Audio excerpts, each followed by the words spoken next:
Pai querido e amado, nós mais uma vez te louvamos, nós te adoramos, nós nos alegramos por estar aqui diante da tua presença. E agora, Pai, nessa hora eu te peço, ministra, Senhor, ao nosso coração a tua palavra, vem nos dirigir aqui nessa noite, vem nos presidir, vem governar sobre a nossa alma, sobre as nossas emoções, sobre a nossa mente. Ministra a tua palavra, Senhor, nas nossas vidas, eu te peço, em nome de Jesus. Nós estamos aqui, Senhor, com um desejo muito grande no coração de ouvir a sua voz, de receber direção para os próximos passos, para a próxima estação que estamos entrando. E eu clamo a Ti, Espírito Santo, fala conosco hoje de uma maneira poderosa, Senhor, nesta casa, nessa igreja, na minha vida e na vida dos meus irmãos. Por isso eu te peço mais uma vez, usa a minha vida, Pai, usa-me como um instrumento nas Tuas mãos, para que o Teu Espírito possa fluir através da minha vida, que o Teu Espírito possa revelar a nós nessa noite toda a verdade. E essa é a nossa expectativa que nós temos em Ti, em nome de Jesus. Amém e amém. Vamos aplaudir Jesus, amados.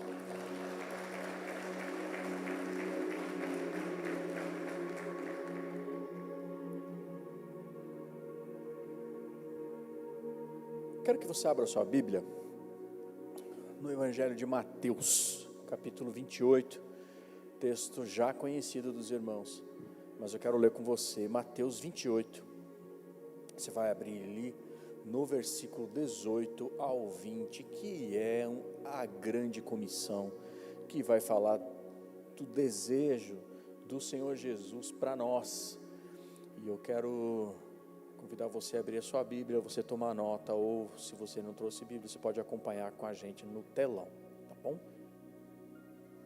Diz assim: então Jesus aproximou-se deles e disse: foi-me dada toda a autoridade nos céus e na terra, portanto vão, façam discípulos de todas as nações, batizando-os em nome do Pai, do Filho e do Espírito Santo, ensinando-os a obedecer a tudo o que eu ordenei a vocês, e eu estarei sempre com vocês até o fim dos tempos. Amados, é muito provável que hoje nós vamos estar dando início a uma série de mensagens que Deus já tem falado conosco já há algum tempo, já há alguns meses, eu diria assim. Eu já tenho conversado com os pastores a esse respeito, com os presbíteros, e essa palavra, o tema de algo que eu acredito que vai ser uma série de mensagens para nós, é sobre discipulado. Repete comigo: discipulado. Sabe, eu queria que você prestasse atenção naquilo que Deus está fazendo aqui nessa casa. Eu queria que você prestasse atenção naquilo que Deus vai fazer hoje aqui. E eu sinto, sabe, é como se nós estivéssemos sentados à mesa, todos nós estivéssemos sentados à mesa, definindo um fundamento para essa casa, para os próximos anos que nós vamos viver aqui como igreja. Posso ouvir um amém? Sabe, e aprendendo todos esses anos com a palavra de Deus, eu acredito de todo o meu coração em um fundamento, que é a forma bíblica, sabe, que vai nos ensinar como nós possamos responder, ou nós podemos responder a essa pergunta, como nós podemos mudar o mundo. Eu acredito de verdade que não é através de grandes multidões, não é através de grandes multidões concentradas num ambiente ou num lugar, talvez como esse aqui, mas deixa eu reforçar, não é através de grandes multidões concentradas nesse lugar, mas sem vínculos interpessoais. Eu não acredito. Eu acredito de verdade, amados, que a transformação que eu e você fomos chamados para transformar, para mudar o mundo, ela começa quando nós mudamos uma única pessoa de cada vez. Posso ouvir um amém? uma única pessoa de cada vez, quando nós mudamos uma única família de cada vez, uma única vida de cada vez, uma única casa de cada vez. E nós nessa casa aqui, nós queremos assim entrar num ritmo daquilo que Deus está fazendo. Nós queremos entrar naquilo que Deus tem falado ao nosso coração. Posso ouvir um amém? Então, primeiro eu quero falar para vocês acerca de discipulado ou do nome discípulos. E para a gente entender como mudar o mundo, nós precisamos voltar um pouco atrás. Nós precisamos voltar e resgatar a nossa verdadeira identidade. Nós precisamos resgatar a nossa verdadeira identidade. Porque se você abrir a sua Bíblia no Novo Testamento, você vai descobrir algo muito interessante, até impressionante, porque na igreja primitiva, aqueles cristãos que estavam ali, eles não se chamavam de cristãos, não chamavam de cristãos. Sabe como eles eram conhecidos? O Novo Testamento vai descrever como eles eram chamados, como eles eram conhecidos. Eles eram conhecidos como discípulos, já sabe, eram conhecidos como discípulos. Então a palavra cristão, para sua curiosidade, ela aparece apenas 3 vezes em toda a sua Bíblia, apenas 3 vezes. Mas a palavra discípulo, você vai perceber que ela ecoa em todo o Novo Testamento. Em cada página da sua Bíblia, você vai ler ali a palavra discípulos. Então, por que discípulos? Porque esses caras, eles não eram frequentadores de templo. Opa, eles vinham na igreja? Não é isso que estou falando, vou te explicar, calma, crente. Eles não eram frequentadores de templo, eles eram discípulos de Jesus, que mudavam vidas, que mudaram o mundo, que viraram o mundo de cabeça para baixo, que transformavam o ambiente, porque eles sabiam como fazer outros discípulos, e eles faziam outros discípulos, um a um, corpo a corpo. Na era que nós estamos hoje do touch, eles eram mais touch, ficou legal isso, né? Mas era mais contato mesmo, era um a um, corpo a corpo. E eu creio que Deus está nos levando para nós entrarmos como igreja em um novo tempo, num tempo de maturidade, num tempo onde o Senhor está nos levando a nós olharmos não só para a nossa vida e buscarmos a maturidade, não só da nossa vida, mas que a gente possa ajudar, que a gente possa olhar para quem está do nosso lado e ajudar aquela pessoa a se tornar um pequeno Cristo, se tornar um cristão ou se tornar alguém como Jesus. Posso contar com você? Então aqui quero que você me responda uma pergunta de todo o seu coração. Eu quero que você sonde seu coração aqui agora. Eu quero que você seja extremamente honesto com o seu coração agora. E eu queria que você levantasse a mão, se você gostaria, ou se você sente, se você gostaria de se aproximar de alguém e fazer com que essa pessoa se torne cada vez mais parecida de Jesus, se discipular uma pessoa, de você cuidar de alguém de forma que a vida dessa pessoa seja transformada. Quem gostaria de ser usado por Deus para isso? Levante sua mão, fique com a sua mão levantada, fique sua mão levantada, amém, pode baixar a sua mão. Sabe, eu fiz essa pergunta, mas eu já sabia a resposta, porque eu acredito de verdade e acredito mesmo que boa parte aqui de nós que estamos aqui, nós levantaríamos a nossa mão e dizer assim: pastor, eu quero ser usado aí, me usa, eu quero sim poder ser usado por Deus para ensinar alguém, para melhorar a vida de alguém, para transformar a vida de alguém. E talvez você está aqui e vai dizer assim: pastor, eu não sei como, não sei como, mas eu gostaria de ser discipulado aqui também, então também, e amém, está tudo certo.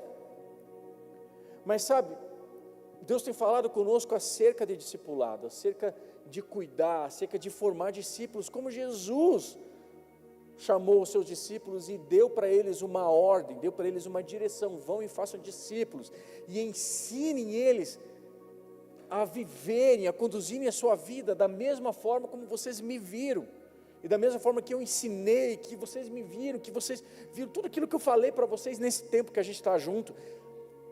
Vão e façam discípulos. Mas todos nós aqui gostaríamos de fazer discípulos, mas eu esbarro aqui num obstáculo. Que obstáculo é esse? Porque talvez se eu perguntasse aqui para alguns de vocês, quem aqui de sinceridade, não precisa levantar sua mão, mas quem aqui de sinceridade, desde o momento que um dia teve um encontro com Jesus, que entregou sua vida a Jesus, que falou: Jesus, eu te recebo como Senhor e Salvador da minha vida, Jesus, Tu és o meu único e suficiente Senhor e Salvador da minha vida.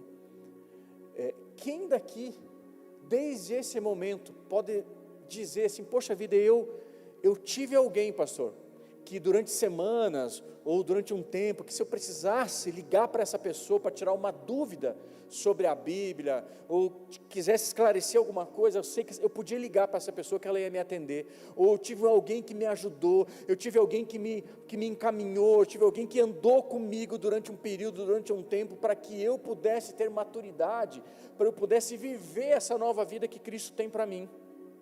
Se eu perguntasse aqui, quem é que teve alguém que possa dizer: poxa vida, eu tive um discipulador, independente de alguém que te trouxe para Jesus, ou talvez uma outra pessoa mais madura tenha discipulado você. Se eu pedisse para você levantar sua mão, não quero que você faça isso, mas eu acredito que menos da metade de vocês aqui levantaria a mão e dizer assim: pastor, eu tive um discipulador. E sabe por que isso é um obstáculo para nós? Porque nós estamos falando em formar famílias espirituais. Nós estamos falando aqui de formar, de ser uma igreja, não só que forma filhos, que faz filhos espirituais, nós somos uma igreja que quer formar pais espirituais. Posso ter meu amém? Então, quando nós falamos de que nós estamos e queremos de todo o nosso coração ser uma igreja discipuladora, uma igreja que senta com pessoas, que se preocupa com alguém, que ensina para essa pessoa todos os princípios bíblicos, ensina a palavra, ensina ele a nova vida dele com Cristo. Se nós queremos fazer isso, nós queremos transformar a nossa casa numa igreja, uma grande igreja discipuladora, só que nós não fomos, muitos de nós, talvez a grande maioria que não foi discipulado, e esse é um grande obstáculo. Nós queremos formar família espiritual, mas nós não fomos cuidados. Nós queremos ser discipuladores, mas nós não fomos discipulados. E esse é um obstáculo muito grande. Esse é um obstáculo muito grande. Quem discipulou vocês? Se eu fizesse essa pergunta, eu creio que talvez o silêncio ia gritar mais alto aqui. O silêncio ia prevalecer. Sabe, amados, por que esse silêncio acontece? Porque nos últimos anos, como igreja, eu não falo da One Hope, eu estou falando da igreja no mundo. Nos últimos anos, isso, vou falar para você de estatísticas, de testemunhos, de muitas coisas que eu tenho ouvido de pastores há muitos anos já, mas nos últimos anos, nós tentamos produzir discípulos em massa nas igrejas. Durante muitos anos nós tentamos fazer discípulos em linha de produção. Durante muitos anos nós transformamos discipulado em classe de estudo bíblico. Durante muitos anos nós transformamos discipulado em vir à igreja ou vir ao culto uma única vez na semana. Durante muito tempo, nós transformamos discipulado em pequenos livretos de 12 semanas de ensinos bíblicos. Nós transformamos discipulado em programa. Nós transformamos discipulado em conteúdo, em burocracia em cima de burocracia. Sabe, amados, e a grande maioria dos seguidores de Jesus hoje não tem uma resposta para essa pergunta: quem é o seu discipulador? Quem é o seu discipulador? Ou quem foi o seu discipulador? Veja, não entenda discipulador, alguém que senta com você toda semana, todo dia, te liga todo dia. Não, aquele ali, entendeu? Talvez uma parte da sua vida você vai ter alguém assim.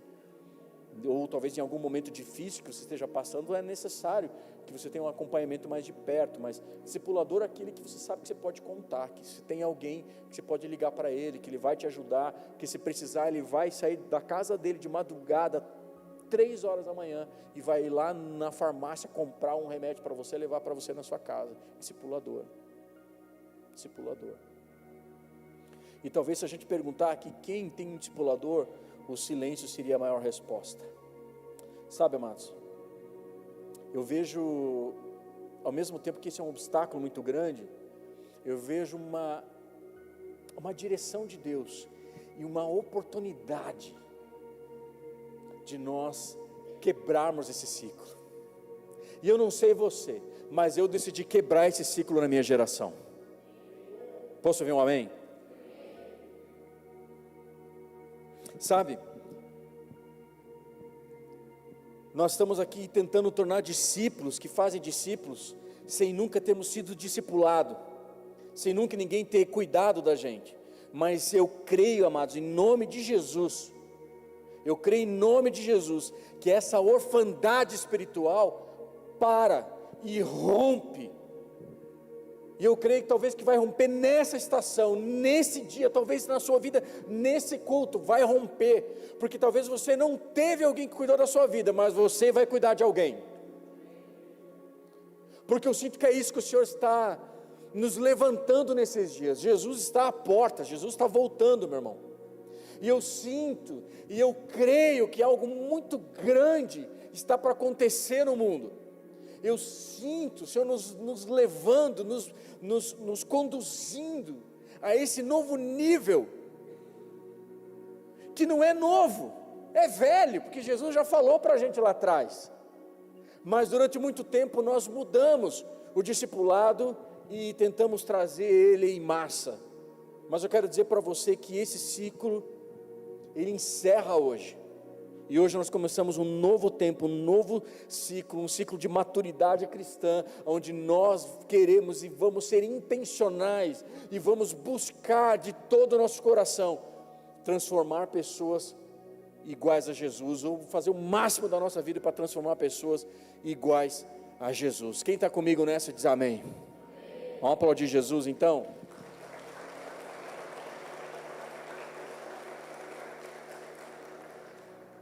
Sabe, nós precisamos olhar o discipulado, amados, como uma cultura do reino, porque discipulado não é só ensinar alguém a fazer as coisas certas. Tem um monte de coach que faz isso, nada errado, nada contra os coach lá, mas o discipulado é uma cultura do reino. Discipulado não é programa, discipulado não pode ser agenda da igreja, discipulado é transferência. Transferência do quê? De dinheiro? Não, transferência de vida. Discipulado é transferência de vida. Eu vou transferir para você aquilo que eu sou, eu vou transferir para você quem eu me tornei, eu vou transferir para você aquilo que Cristo fez na minha vida. E esse é o objetivo, é isso que Cristo está ali reunido agora com os seus discípulos, dizendo assim: ei, vocês viram o que eu fiz com vocês, durante 3 anos, eu sentei com vocês, eu comi com vocês, eu ensinei vocês, vocês viram milagres, vocês viram curas, vocês viram como eu me comporto quando a gente está caminhando, como eu me comporto quando nós estamos navegando, como eu me comporto quando eu estou no culto, vocês me viram, como eu me comporto quando estou na minha casa, ou quando estou na casa de vocês. Vocês olharam para mim, vocês viram tudo aquilo, peguem tudo aquilo que vocês aprenderam de mim, que vocês viram em mim, e façam outros iguais a vocês. Então é transferência de vida, transferência de vida. Você pode não ter tido alguém que te discipulou, e não é o objetivo nosso aqui levantar culpados aqui, não é o nosso objetivo, não é o nosso objetivo apontar o dedo, acusar, não é nada disso. Nosso objetivo aqui é a gente olharmos para um tempo de cura, um tempo de restauração, um tempo onde Deus está nos levantando em maturidade e consciência do nosso chamado e intencionalidade, porque ninguém transfere o que não vive. Então precisa ser intencional, sabe? Ninguém sustenta um legado que ainda não amadureceu dentro de si. E eu acho extraordinário, porque assim como o Senhor Jesus, Ele fala ali, chama os seus discípulos em Mateus 28, o apóstolo Paulo vai falar para o seu filho na fé, Timóteo, lá na sua última carta, que o apóstolo Paulo escreveu, na segunda carta a Timóteo, no capítulo 2, no versículo 2, ele vai dizer o seguinte, melhor, segunda carta, no capítulo 2, o versículo 1, ele diz assim, ó, capítulo 2, ele diz assim, ó, portanto você, meu filho, fortifique-se na graça que é em Cristo Jesus, e as palavras que você me ouviu dizer na presença de muitas testemunhas, confia a homens fiéis, que sejam também capazes de ensinar a outros, como nós mudamos o mundo. Repete comigo, uma pessoa de cada vez. É assim que nós mudamos o mundo, uma família de cada vez, uma conversa de cada vez, uma geração de cada vez. E eu acho extraordinário, porque no versículo 2 ali, o apóstolo Paulo, ele literalmente, ele está falando ali, ele está falando de 4 gerações, mas não são só 4 gerações, nós vemos nesse texto 6 gerações aqui de discípulo, ou melhor, de discipulado. A geração 1, ela começa em alguém que foi fiel, muito possivelmente ali na perseguição, né, da igreja, mas alguém que foi fiel, possivelmente foi um discípulo de Jesus, que conheceu Ananias e discipulou Ananias e formou Ananias. Talvez até alguns dos discípulos de Jesus, eu não sei, mas formou Ananias. E esse Ananias, um dia ele é despertado, Deus fala com ele assim, ó Ananias, é o seguinte, eu quero que você vá lá numa casa, lá na rua direita, e você vai lá e lá tem um cara chamado Saulo, vai lá e entrega essa palavra para ele, eu tenho um chamado para ele, eu vou fazer isso, ele vai entender o que é sofrer por mim, eu vou chamar ele para as missões, entrega essa palavra para ele. E Ananias fala assim, eu Senhor, de jeito maneira, o cara matou todo mundo aí, Senhor, não sei hein, mas ele vai. Então Ananias aqui é a segunda geração, então alguém discipulou e falou da mensagem do evangelho para Ananias, Ananias agora vai lá e fala a mensagem do evangelho, entrega essa mensagem e discipula Saulo, ou Paulo. Saulo era o nome de Paulo em hebraico, e Paulo era o nome de acordo com a sua cidadania romana. Então não foi que Deus transformou Saulo em Paulo, não, Saulo era o nome dele em hebraico, porque ele era hebreu, da tribo de Benjamim, e Paulo era o nome dele, porque ele também era cidadão romano.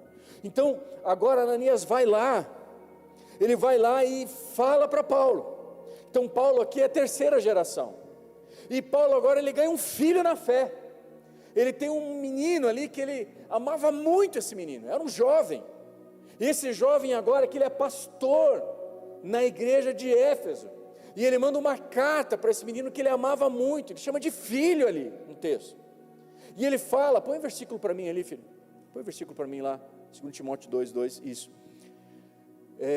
ele fala para Timóteo, você é meu filho cara, então pega aquilo que você ouviu aqui de mim, na presença de muitas testemunhas, e você agora, Timóteo então já é a 4ª geração, e você vai confiar aquilo que você ouviu de mim, você vai confiar a homens que sejam fiéis, e que sejam capazes, ou seja, que sejam capazes. Alguém é capaz? Ninguém é capaz de nada aqui no reino, nós temos a capacitação do Espírito Santo, amém amados?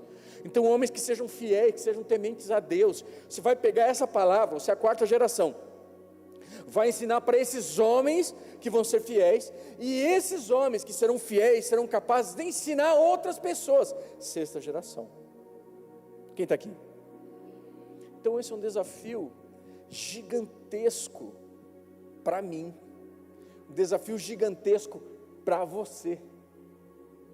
Por que ele é um desafio? Porque a mensagem aqui é clara, sabe?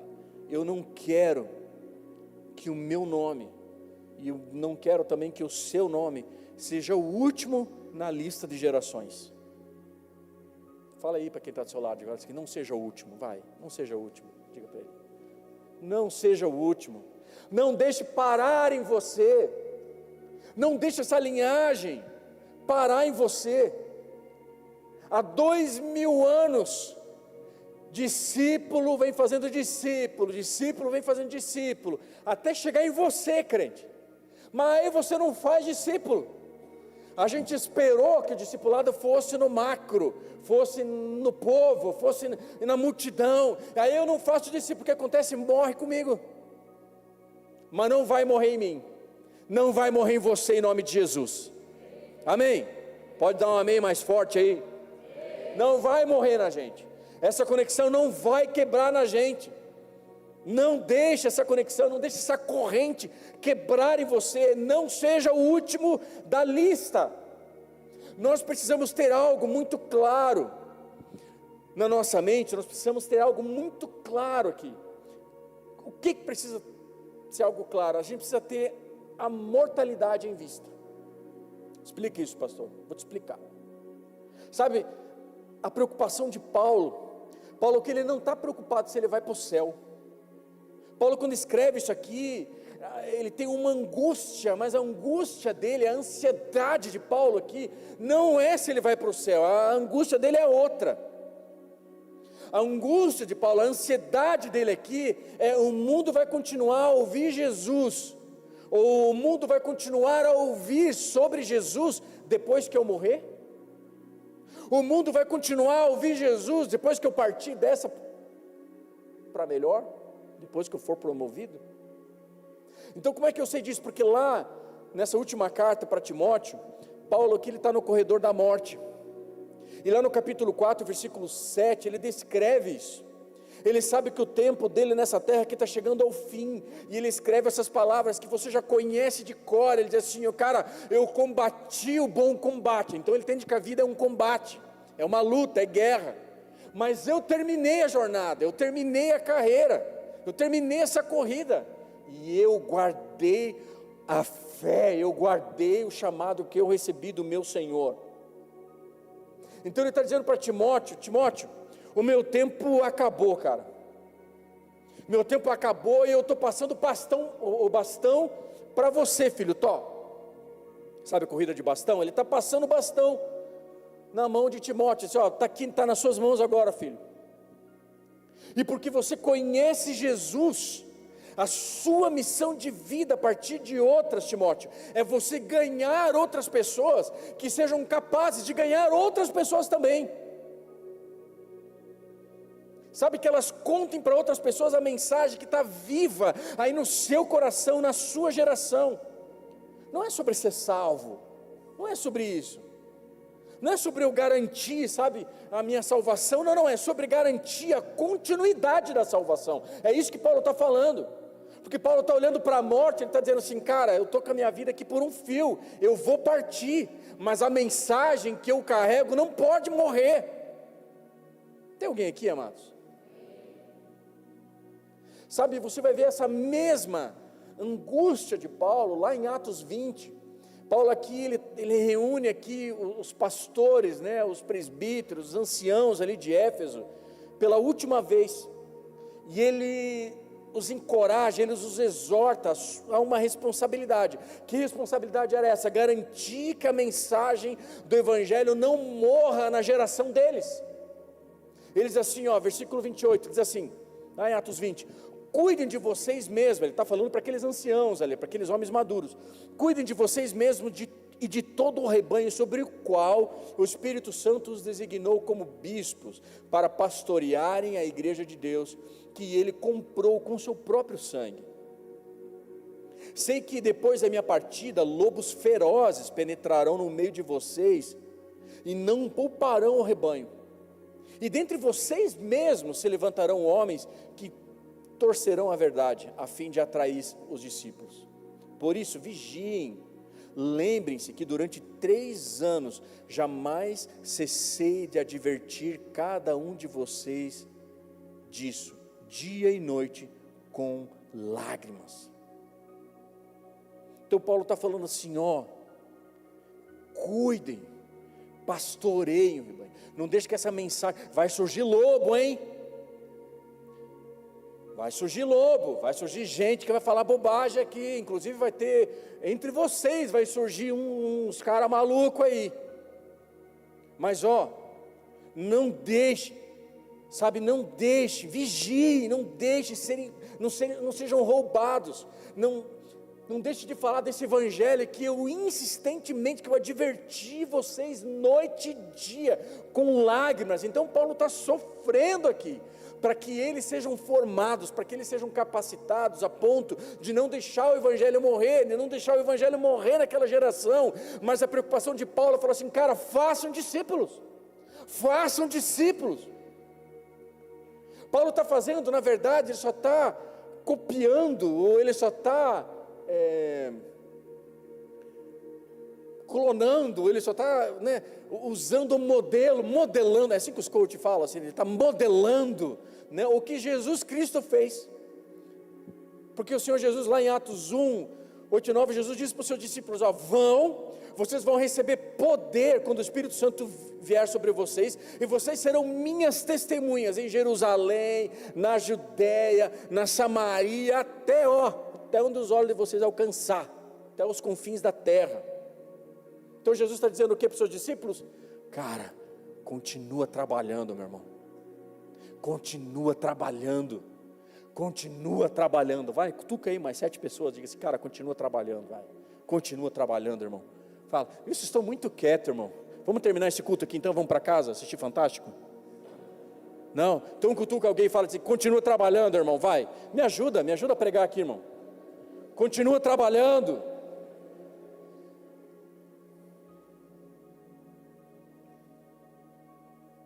Então a pergunta para nós hoje é o seguinte, a gente se importa o suficiente para continuar essa linhagem de discipulado que já dura 2000 anos, ou a gente vai deixar acabar em nós? Teve um cara que deixou acabar nele, e a Bíblia fala sobre ele, é um contraste desastroso aqui. Tinha um rei de Israel chamado Ezequias, e a Bíblia mostra a história desse cara, que ele simplesmente não se importou com a próxima geração, simplesmente não se importou. Ele era rei de Israel, se tornou um rei muito mau, ele é acometido de uma enfermidade, e ele está aqui nos dias do profeta Isaías, e ele está ali, ele é acometido de uma enfermidade, ele está à beira da morte, e aí ele chora, ele clama, ele vira para a parede, ele adora, ele vai lá, e o profeta diz para ele assim, ó, seguinte, a tua casa caiu, irmão, Deus vai te levar, já foi, já deu para você. E ele chora, ele clama, ele busca Deus em adoração, e Deus muda. Deus fala para o profeta, vai lá, fala para ele que é o seguinte, ó, porque ele orou, porque ele adorou, porque ele me buscou, vou dar mais para ele mais 15 anos, para ele fazer alguma coisa. O que esse cara fez com 15 anos? Meu pai tinha uma expressão que ele sempre falava para mim, o cara foi lá, tirou o leite da vaca, e depois pegou e deu um chute no balde. Foi isso que Ezequias fez. Não está escrito na Bíblia, mas bem que podia estar, porque foi isso que ele fez. O cara foi lá, não se importou com ninguém, ganhou aqui mais 15 anos de vida, e ficou se achando gás da coca, ficou se achando a última bolacha do pacote, que ele era um cara especial para Deus. E sabe o que ele fez? Ele não se importou com nada. E aí agora, Ezequias vai, ele está ali, ele ganhou mais um tempo de vida, mas esse tempo de vida que ele ganhou, ele viveu exclusivamente para si mesmo, não se importou. E a palavra do profeta para ele é assim, ó, vai e arruma a tua casa, filho, conserta a sua casa, arruma a sua casa. O que ele fez? Não fez nada com a casa, não se importou. E para mostrar para as pessoas que ele era um cara grande, que ele era um cara bom, que ele era um bom rei, sabe o que ele fez? O cara convidou um país distante, chamado Babilônia, não sei se já ouviu falar, mas um país distante chamado Babilônia, para vir ali, para ajudar, para chegar ali, e ele abriu, para mostrar que ele era um rei forte, um rei grande, ele abriu as portas do tesouro e mostrou todo o ouro que ao longo das gerações dos pais, que eles tinham trazido para ofertar no templo, para fazer tantas coisas. Ele mostrou aqueles tesouros, mostrou o ouro, mostrou tudo aquilo ali, mostrou para eles, dizendo assim, ó, cara, olha aqui, ó, eu sou alguém, hein? Eu sou alguém, hein?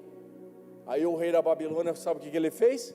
Ele voltou para a casa dele com o zoião, ó, desse tamanho. Aí Deus chega para o rei e fala assim, o que você fez, seu maluco? O que você fez? Sabe o que vai acontecer agora com você? Você vai ver o teu filho sendo levado escravo para essa nação, e você vai ver o seu filho não só sendo levado escravo, mas ele será transformado em eunuco no palácio daquele rei, para que você saiba que você não terá descendência na sua geração. E mais, esse rei vai entrar aqui e vai roubar todo o tesouro, todo o ouro, tudo aquilo que você mostrou aqui, que os seus pais conquistaram ao longo de tanto tempo. Esse rei vai vir aqui e vai levar tudo embora. Sabe o que Ezequias fez? Daí, não formou a aura, não fez nada. Ficou ali, ficou inerte. Ele falou assim, ó, não estou nem aí, irmão, não estou nem aí. Foi isso que ele fez. Desde que não seja comigo, não estou nem aí. Quem se importa? Ele recebeu uma palavra que o filho dele seria esterilizado, seria transformado em eunuco no palácio do rei, seria levado escravo, ele não ia ter descendência. Ele falou assim, ó, desde que não mexa comigo, não estou nem aí para quem vir depois. Então Ezequias, amados, ele não pode ser a nossa referência, e nós aqui não queremos ser o tipo de cristão que diz assim, sabe, está tudo bem comigo, não me importo com amanhã, desde que não interfira no meu hoje, está tudo bem. E quando uma igreja não se importa com o reino,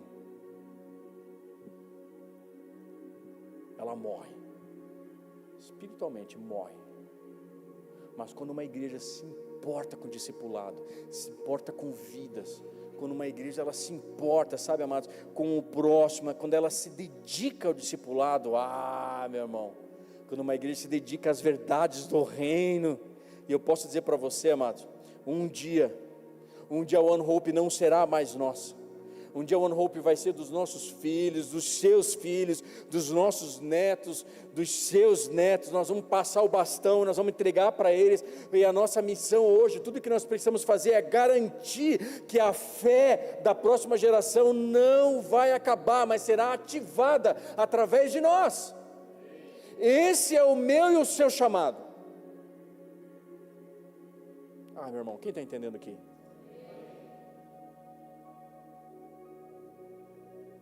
Eu quero fazer uma ilustração com você. Posso? Quem aqui recebeu uma folha de papel aí quando chegou na igreja? Todo mundo recebeu, né? Vou fazer o seguinte. Pega essa folha de papel, eu tenho uma aqui, e você vai amassar essa folha. Bem amassadinho. Amassa aí, vai.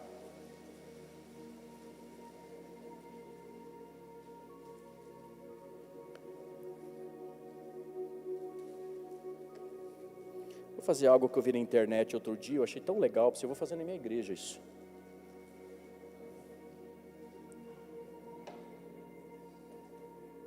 Já deu para entender, né? Quem amassou aqui, bem amassadinho, mas tem que ser bem amassadinho. Amassa bem. Vai na dica, tá? Vai na dica, amassa bem. Olha para quem está do seu lado com um olhar profético, diga para ele, a temporada de basquete vai começar. Amém? O que nós vamos fazer? Todo mundo fez uma bolinha aqui? Você fazia isso na escola, irmão. É por isso que você está sentado no fundão. Você fazia isso na escola. Então é o seguinte, você vai pegar essa bolinha de papel, e eu vou contar até 3, e daí onde você está, vai contar até 3, você vai acertar a cesta aqui. Tudo bem? Todo mundo entendeu a dinâmica? Ó, no 3, hein? Você vai acertar aqui. Aí você vai dizer, poxa vida, pastor, mas eu estou sentado aí atrás. Aí a turma do fundão, não tem jeito. E não chegar, pastor, e se eu acertar a cabeça de alguém que está aqui na frente? Não tem problema, irmão. Tem problema. Os irmãos que estão sentados aqui na frente são muito espirituais. E eles não vão ligar se você acertar a cabeça deles, tudo bem? Amém? Então vou contar até 3 e você vai acertar a sua bolinha aqui nessa minha xícara aqui. Tudo bem? Estão preparados? Quem está preparado? Calma, no 3 aí, ó, os ansiosos. Vamos lá. Vamos contar junto comigo, tudo bem? No 3. 1, 2, 3. Valeu!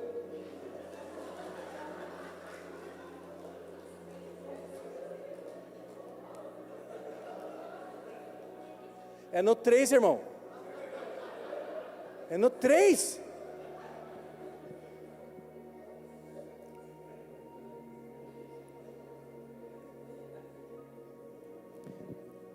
Eu levei isso para o coração, porque tinha algumas bolinhas que acertaram, que estavam longe da xícara, elas vieram mais para cá do que para a xícara.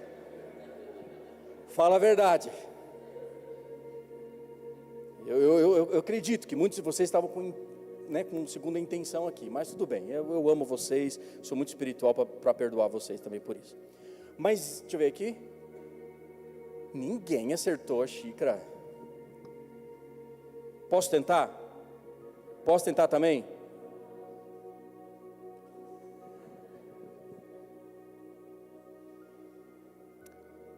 Por que vocês não acertaram e eu acertei? Por que vocês não acertaram e eu acertei? Eu tenho alguma coisa de especial? Sou melhor do que vocês? Por que eu acertei e vocês não? Vamos, gente.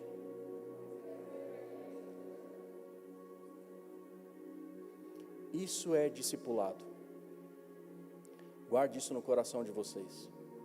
O poder de transformar uma vida, o poder de transformar a vida de alguém está na proximidade.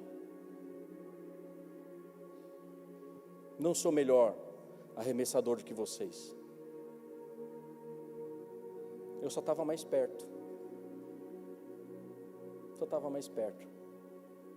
Então entenda uma lição, amados. Você não pode discipular ninguém à distância.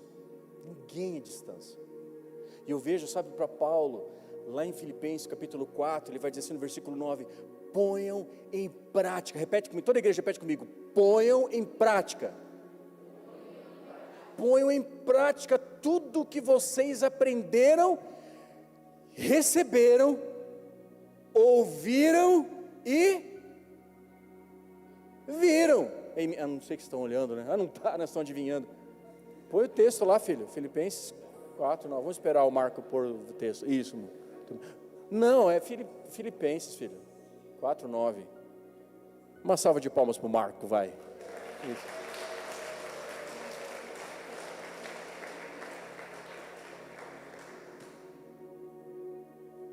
Olha só, Paulo está dizendo assim, ó, ponham em prática tudo que vocês aprenderam, receberam, ouviram e viram em mim, e o Deus da paz estará com vocês. Eu não posso discipular, Paulo está dizendo, eu não posso discipular vocês se vocês não me veem. Eu não posso discipular vocês se vocês não me ouvirem.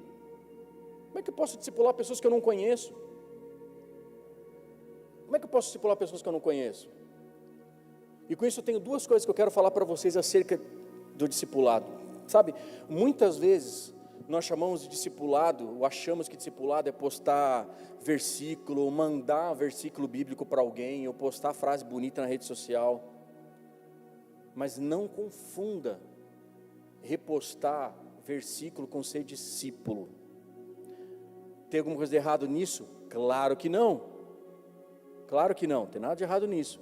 Mas Jesus nunca disse para ninguém, falar assim, ó, ide, façam declarações para que o mundo saibam ou para que o mundo saiba o que vocês pensam. Jesus não falou isso. Vão, façam declarações, postem na internet para que o mundo saiba o que vocês pensam. Não, ele disse assim, vão, façam discípulos, para que eles saibam em quem eles devem crer. Então é difícil, amado, a gente discipular alguém que não está perto o suficiente para você observar a vida dessa pessoa. Realmente é muito difícil. Sabe, eu quero dizer aqui, se vocês apenas pensarem em vocês mesmos, quantas vezes você já estava aqui, nesse ano é ano de eleição, e aí você está escolheu o seu candidato. Eu não sei se pode, mas vamos considerar, né? Eu sei que tinha uma época que podia ter outdoor em época de campanha, do candidato tal. Aí você está ali, você vai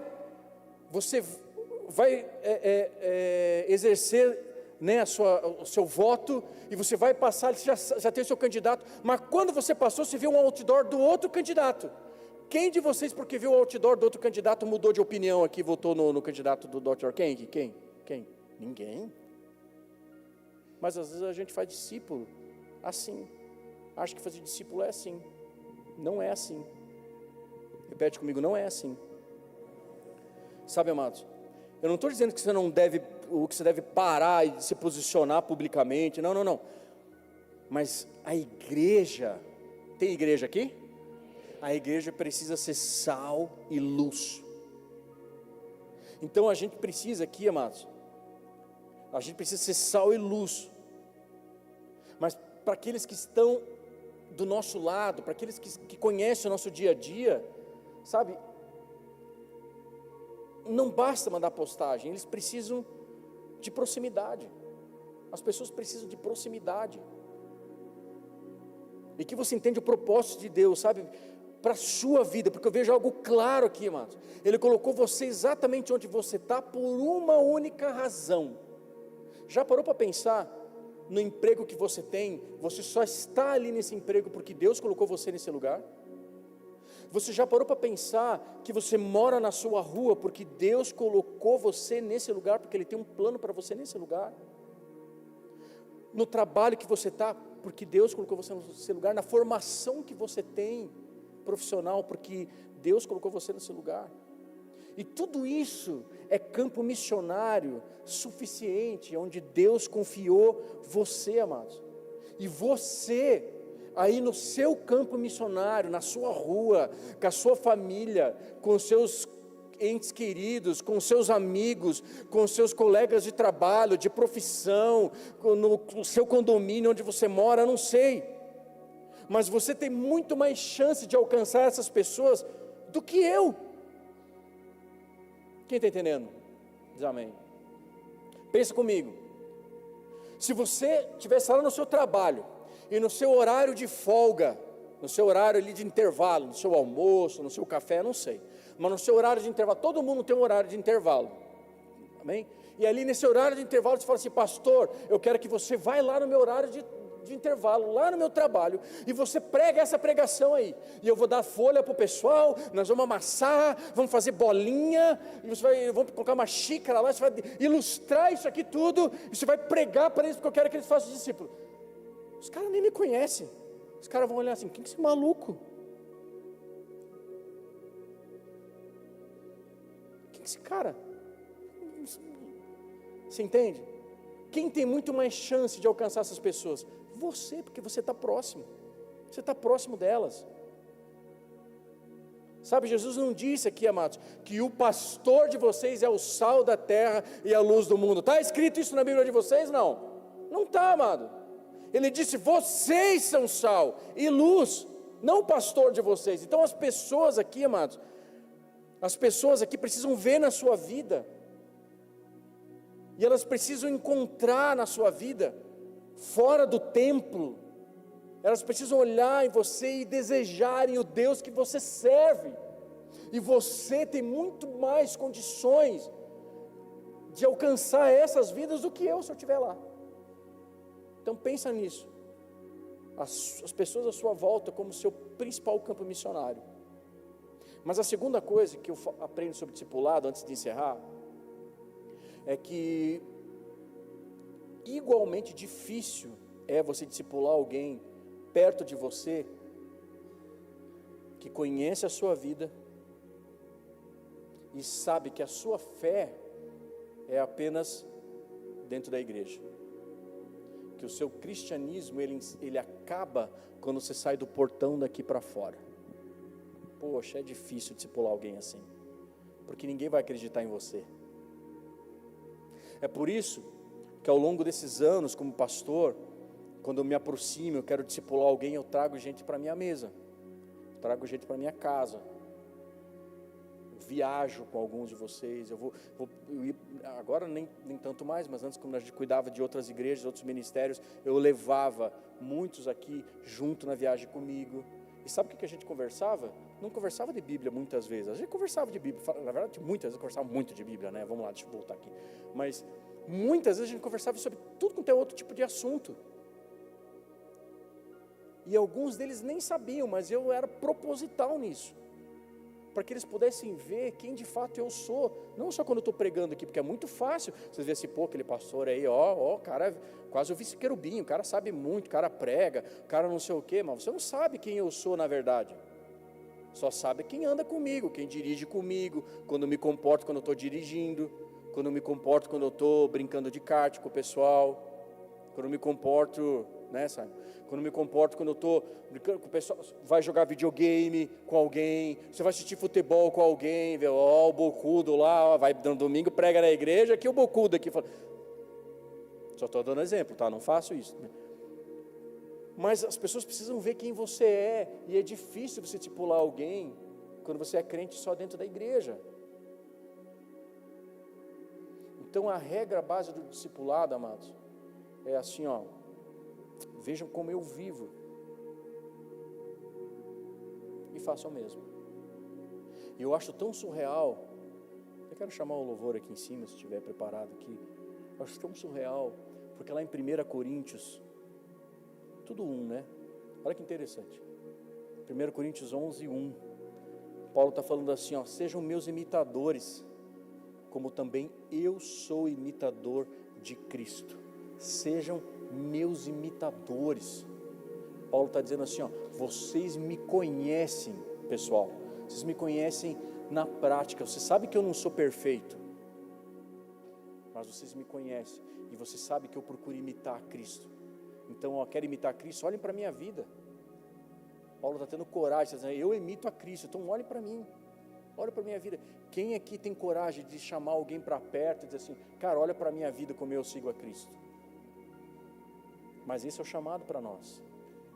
Imaginem comigo agora, tenta imaginar o impacto aqui na One Hope, o impacto nessa casa, se cada um de nós começasse a viver de uma forma, sabe, que a gente pudesse dizer para as pessoas que estão ao nosso redor, cara, veja como eu vivo, veja aqui como eu vivo e me imita, cara, faça como eu faço.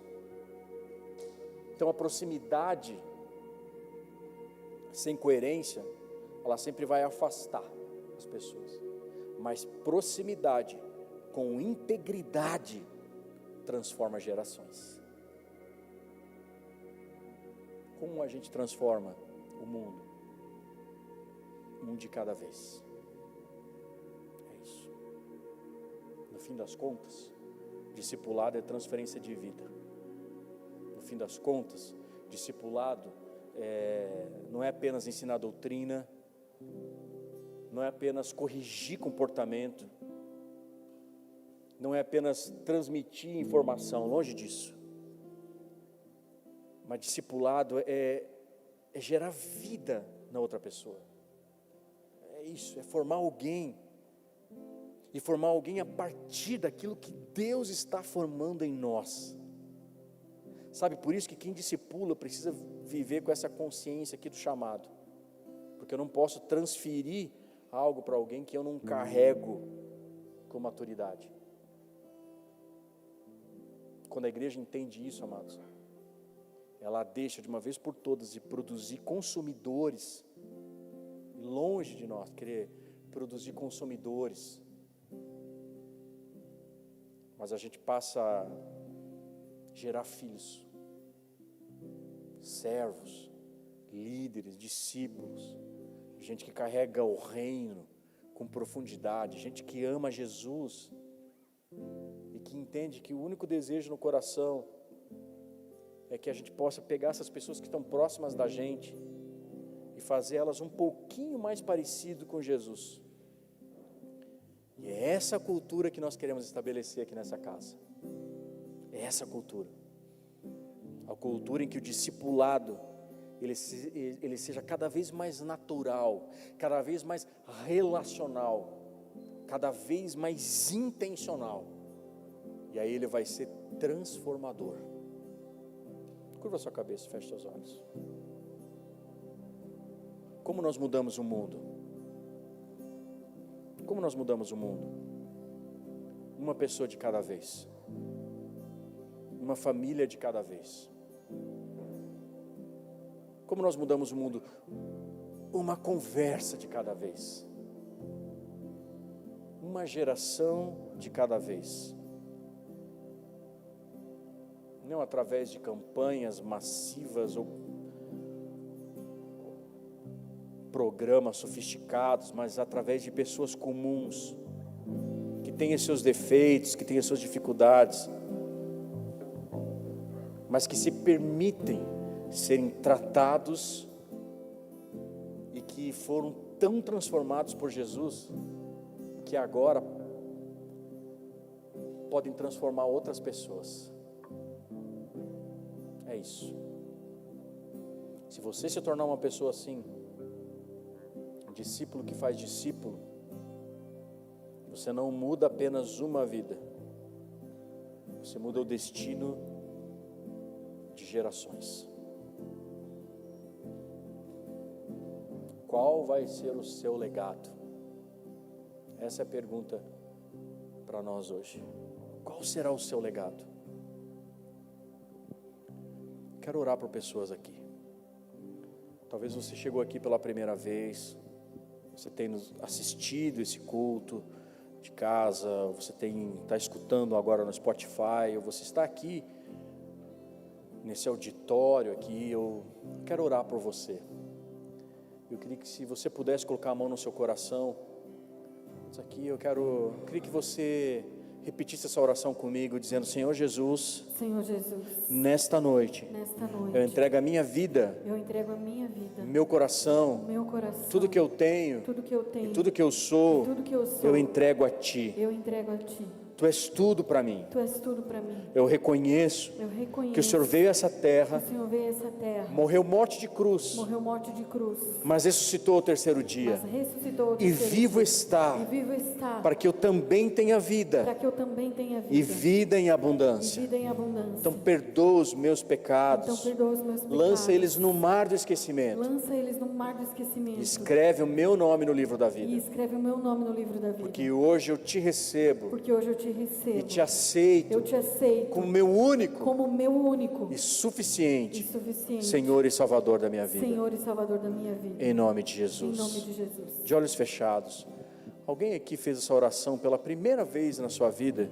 Queria que você levantasse a sua mão onde você está. Eu quero orar por você. Quero orar por você. Alguém que fez essa oração pela primeira vez? Todos de olhos fechados. Isso, levante sua mão só para que eu possa ver você. Isso. Pai querido, quero orar por essas vidas que estão com suas mãos levantadas, que levantaram as suas mãos, que a Tua bondade, o Teu favor, a Tua graça, a Tua misericórdia possa alcançar a vida de cada um deles de uma maneira tão poderosa, tão cheia de graça, de amor, de bondade, e que o Senhor permita que cada um deles possa viver um novo momento, um novo ciclo, uma nova estação, uma nova vida com Cristo no coração, que possa viver uma nova história com Jesus Cristo, porque hoje eles Te receberam como Senhor e Salvador de suas vidas. Alcança, Senhor, cada uma dessas pessoas e dá a eles a oportunidade de experimentar, de viver, Senhor, a beleza de ser guiado pelo Teu Espírito Santo, de ser conduzido pelo Teu Espírito Santo. Abençoa essas vidas, ó Pai, nesse novo tempo, nessa nova estação. Assim nós oramos, te pedimos e Te agradecemos por essas vidas em nome de Jesus. Amém e amém. Vamos aplaudir Jesus, amados. Vamos colocar de pé. Se você fez essa oração pela primeira vez, nós vamos cantar aqui, nós vamos adorar. Eu quero, antes de fazer mais uma oração, eu quero adorar com você. Mas se você fez essa oração pela primeira vez, e você entregou a sua vida a Jesus, a gente quer te conhecer. Agora você já sabe, né? A gente quer andar com você, cara. E não dá para fazer isso à distância. Você já viu, né? Você mesmo experimentou aqui que a distância a gente não consegue acertar. Mas a gente precisa ser próximo. E eu só consigo ser próximo se você permitir. Amém? Então o que eu quero pedir para você de todo o coração, a gente não quer invadir a privacidade de ninguém. Mas se você deixar o seu nome com aquele menino, aquele casal bonito que está lá atrás, tá? John e a Gabi, se você deixar o seu nome com eles estão com um crachá, estão identificados, estão lá naquela plaquinha, sua primeira vez aqui. Deixa o seu contato, seu telefone. Você vai receber uma ligação, vai receber uma mensagem no WhatsApp, alguém vai entrar em contato com você. A gente quer te conhecer, a gente quer te convidar, a gente quer, talvez vai te convidar para um estudo bíblico, para a gente se aproximar, mas a gente quer te conhecer, quer te ensinar a você entender e viver essa nova vida com Cristo. Amém, amados? Amém? Vamos adorar o Senhor? Vamos adorar.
Ele quer transformar a sua vida. Ele quer transformar a sua vida e o nome dele é Jesus. Fala isso para ele, entregue para ele agora toda a ansiedade. Rasga seu coração para ele agora.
mão para quem está do seu lado.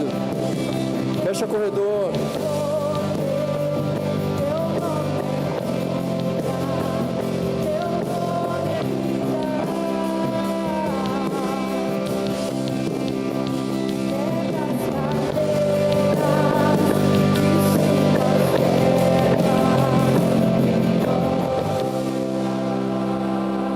Levanta a mão do seu irmão, repete comigo: se Deus é por nós, quem será contra nós?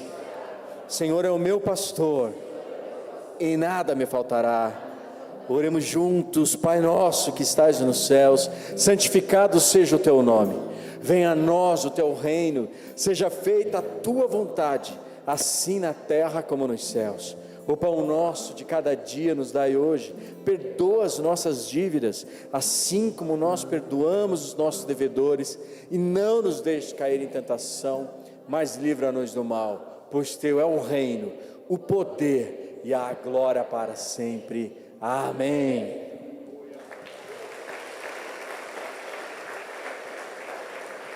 Estenda suas mãos para cá, mais uma vez. Que o amor de Deus Pai, que a graça de Jesus Cristo, que a comunhão do Espírito Santo da promessa seja com cada um de vocês, até que Ele venha. E como servo do Deus vivo, eu abençoo você, a sua vida, a sua casa, a sua família. Que você possa viver, que você possa ser impactado, viver um novo tempo, uma nova estação, um novo ciclo na sua vida, cheio do Espírito Santo. E que nesse novo tempo, nessa nova temporada, você possa olhar as pessoas que Cristo tem colocado à sua volta, e aquilo que Ele fez na sua vida, Ele possa usar você para transformar a vida daqueles que estão próximos de você. Que Ele te use, que Ele te guarde, e que Ele abençoe a sua vida e a sua semana, em nome de Cristo Jesus. E a igreja diz? Amém. Deus abençoe você. Dê um abraço que está do seu lado. Diga: estamos juntos, meu irmão, é nóis.